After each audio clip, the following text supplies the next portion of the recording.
प्यारे बच्चों, Lord Buddha channel में आपका स्वागत है। मैं SP Mukherjee, lecturer inter Gandhi memorial inter college Bahadurganj Ghazipur. बच्चों, आज हम लोग चर्चा करेंगे भोजन के बारे में, पोषण के बारे में। पोषण क्या है? जैसे कि आप सुने होंगे कि इनके माता पिता ने इनको पाल पोस कर बड़ा किया है। तो पोषण क्या है? हम जानते हैं कि संसार में जितने जीव पाए जाते हैं उनके शरीर में अनेकों क्रियाएं होती हैं जो उनको जीवित रखने में सक्षम होती हैं। ये क्रियाएं कुछ विखंडनात्मक होती हैं और कुछ संश्लेषणात्मक होती हैं। अर्थात कुछ क्रियाओं में कुछ पदार्थ बनते हैं और कुछ क्रियाओं में कुछ पदार्थ विघटित होते हैं, जिससे ऊर्जा उत्पन्न होती है और इस ऊर्जा के द्वारा उस जीव की जैविक क्रियाएं चलती है।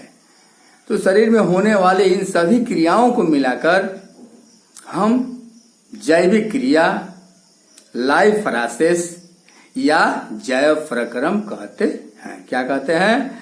जैविक क्रिया, लाइफ प्रोसेस या जैव प्रक्रम कहते हैं। आइए जैव प्रक्रम के बारे में हम चर्चा करते हैं। आइए बोर्ड पर आप देखिए, ऊपर लिखा है जैव प्रक्रम, लाइफ प्रोसेस। ये शरीर में होने वाली क्रियाएं दो प्रकार की होती हैं। पहला उपापचयी क्रियाएं और दूसरा अपचयी क्रियाएं। पहला उपापचयी क्रियाएं और दूसरा है अपचयी क्रियाएं। आइए हम समझते हैं उपापचयी क्रियाएं किसे कहते हैं। वे क्रियाएं जिनमें सरल कार्बनिक पदार्थ संश्लेषित होकर जटिल कार्बनिक पदार्थ बनते हैं। वे क्रियाएं जिनमें सरल कार्बनिक पदार्थ एक दूसरे में सटकर या संश्लेषित होकर जटिल पदार्थ बनते हैं, ऐसी क्रिया को हम उपापचयी क्रियाएं या एनाबॉलिक रिएक्शन कहते हैं। जैसा कि आपके घरों में ढूंढा पारा जाता है, ढूंढी, जिसमें जानते हैं क्या क्या होता है? बेसन होता है, घी होता है, तेल होता है, काजू किशमिश बादाम तिल वगैरह होता है। ये सब सरल पदार्थ हैं और सब मिलकर के एक बड़ा हम मैक्रो मोलेक्यूल बना लेते हैं, ढूंढा कहते हैं।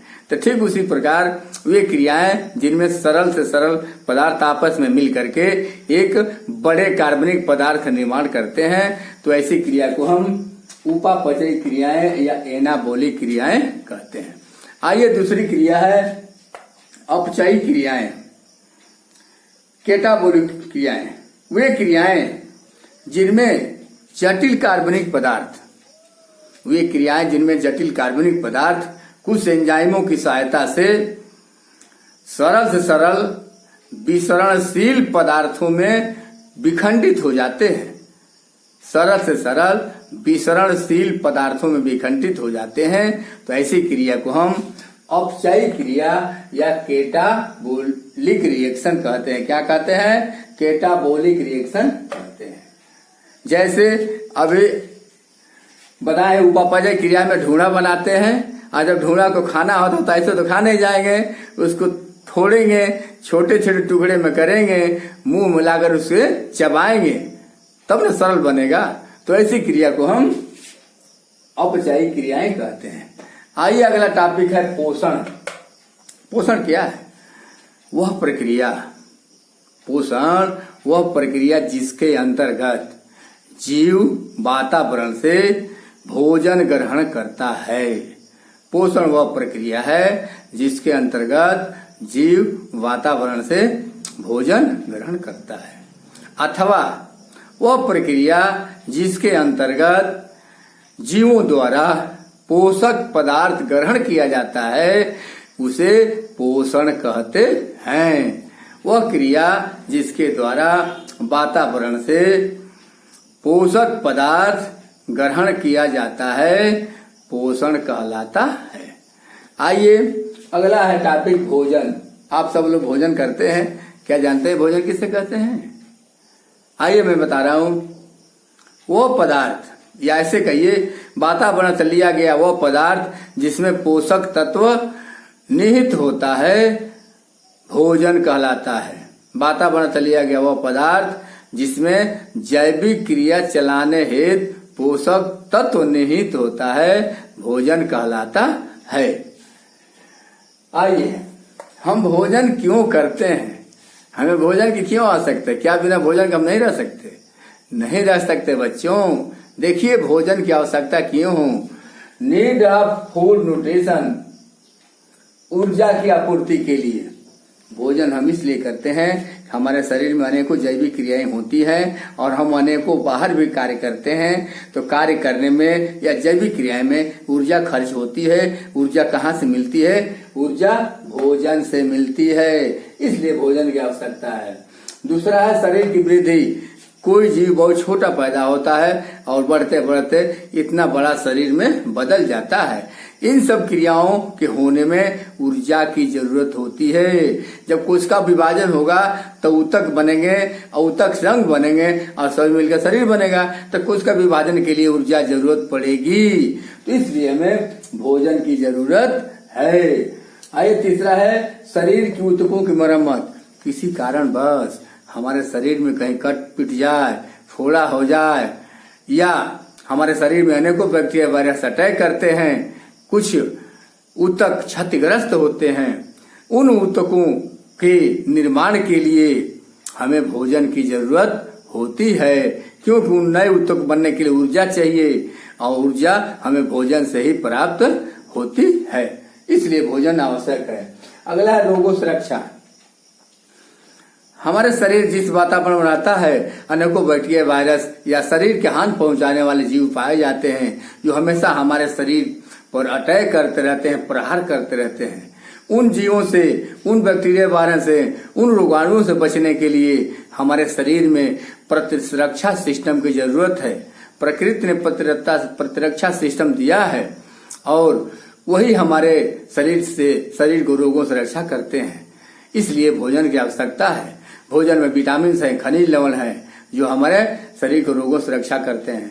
कुछ दिन पहले आपने देखा कोरोना का प्रभाव। लोगों ने इम्यूनिटी बढ़ाने के लिए दूध में हल्दी मिलाकर पीने लगे, कुछ लोग काढ़ा पीने लगे, कुछ लोग गिलोय का काढ़ा पीने लगे, कुछ लोग गिलोय का पौधा अपने घरों में लगाने लगे ताकि इम्यूनिटी बढ़े और कोरोना वायरस का प्रभाव न पड़े।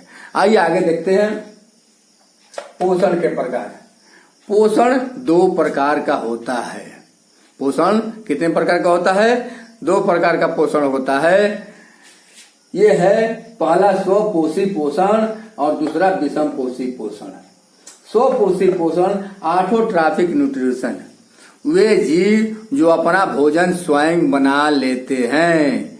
वे जीव जो अपना भोजन स्वयं बना लेते हैं, तो ऐसे जीवों को स्वपोषी जीव कहते हैं और उस क्रिया को स्वपोषण कहते हैं। जैसे हरे पेड़ पौधे, पूरे संसार में हरे पेड़ पौधे ही हैं जो अपना भोजन स्वयं बनाते हैं। सूर्य के प्रकाश की उपस्थिति में कार्बन डाइऑक्साइड और जल के साथ क्लोरोफिल की सहायता से वे ग्लूकोज का संश्लेषण करते हैं, यानी अपना भोजन स्वयं बना लेते हैं। तो ऐसे जीव को स्वपोषी और इस क्रिया को स्वपोषण कहते हैं। दूसरा है विषम पोषी पोषण, हेटेरोट्रॉपिक न्यूट्रिशन। विषम पोषण वे जीव जो अपना भोजन स्वयं नहीं बना सकते, दूसरे जीवों पर आश्रित रहते हैं। तो ऐसे जीवों को विषम पोषी जीव और ऐसे पोषण को विषम पोषी पोषण कहते हैं। जैसे जंतु, हम लोग, शेर, बकरी, कुत्ता, बिल्ली, यानी जितने जंतु पाए जाते हैं वे अपना भोजन स्वयं नहीं बनाते हैं, वे पेड़ पौधों पर ही निर्भर रहते हैं। तो मेरे प्यारे बच्चों, आज हम लोग इतनी चीज की जानकारी की। पोषण क्या है, जैविक क्रिया है, अपचयी क्रियाएं क्या है, उपापचयी क्रियाएं क्या है, पोषण किसे कहते हैं, भोजन किसे कहते हैं, भोजन की क्यों आवश्यकता है, पोषण कितने प्रकार का होता है। तो मेरे प्यारे बच्चों, ये वीडियो को आप कई बार देखिए। अगर अच्छा लगे तो इसे लाइक, शेयर और सब्सक्राइब जरूर करना, ताकि अगले वीडियो की जानकारी आपको प्राप्त हो जाए। सो धन्यवाद।